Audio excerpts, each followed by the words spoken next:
I'm just blobbing out some cadmium yellow. This is going to be for the background. It's going to be quite abstract. It's a really loose way of starting off an acrylic painting. I've blobbed on some cyan blue here, and I'm just going to mix them together now with my brush. And it just loosens you up and it gets rid of all of that white background and creates a lovely backdrop for the daisies. Try and use expressive brush strokes as well to really loosen yourself up, you know, really loosen up your wrists and apply that paint and have fun with it. You can't go wrong with this, just to create some lovely impressionistic grasses for the background.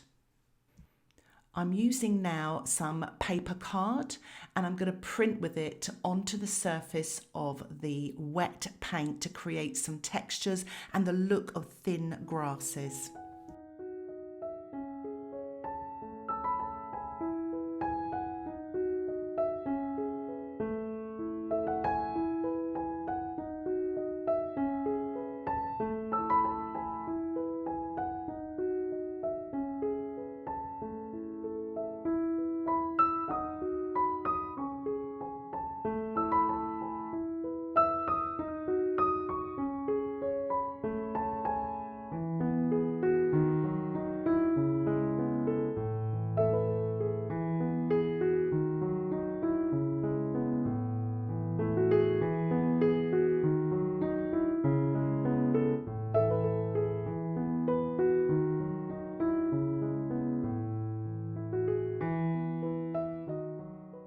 So you can see I've created all that lovely texture for my grasses. The painting has dried, and what I'm going to do now is I'm going to paint the centres of the daisies, just mixing up some red and yellow. I'm just using primary colours here.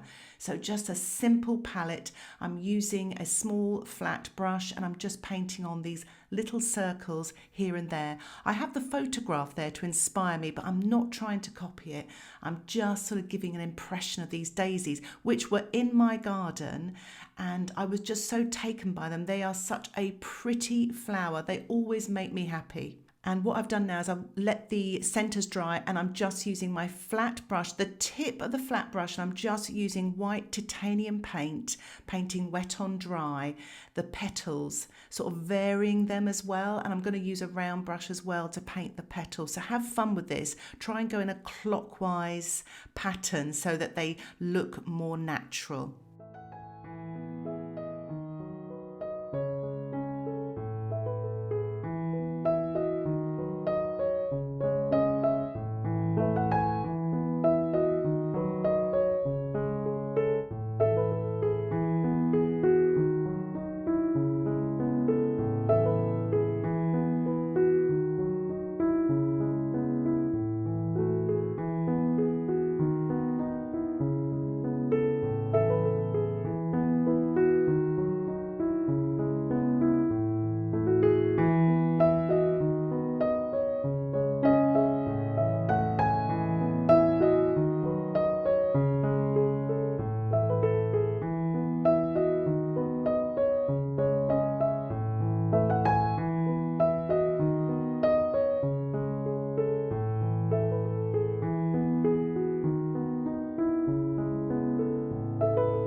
I never tire of painting daisies. I just love them.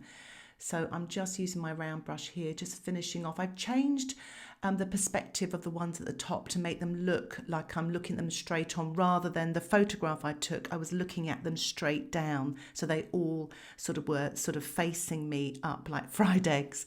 But this way it creates a little bit more of a composition. I'm using a little bit more of the red and yellow mixed together just to paint some warmth here in the centres, building them up. And then I'm going to add a little bit of blue to that red and yellow, that orange colour, to make a little bit more of a brown, and paint around the edges of the centres there to create a little bit more depth with these daisies.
It's amazing how these darks bring the daisies to life. I'm also painting in some stems. You can make a dark green with the cyan blue and the yellow. I will put some alternative colours in the description below as well.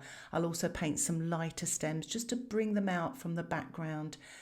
It's so effective. I've actually used a little bit of white paint watered down here to spatter off my daisies, to finish off my painting and to give them a little sparkle. So I've removed the washi tape to reveal a lovely white border, and it presents the painting really well and also gives you an opportunity to see if you need to do any more, but I think I'll leave it there for now. I really hope you've enjoyed this tutorial and that it inspires you to maybe paint some daisies from your garden too, or just from this photograph. If you have any questions or comments, please put them in the comments section below. And if you haven't already, don't forget to subscribe to my channel where you won't miss any of my latest tutorials. Thank you again for watching. Happy painting. Bye for now.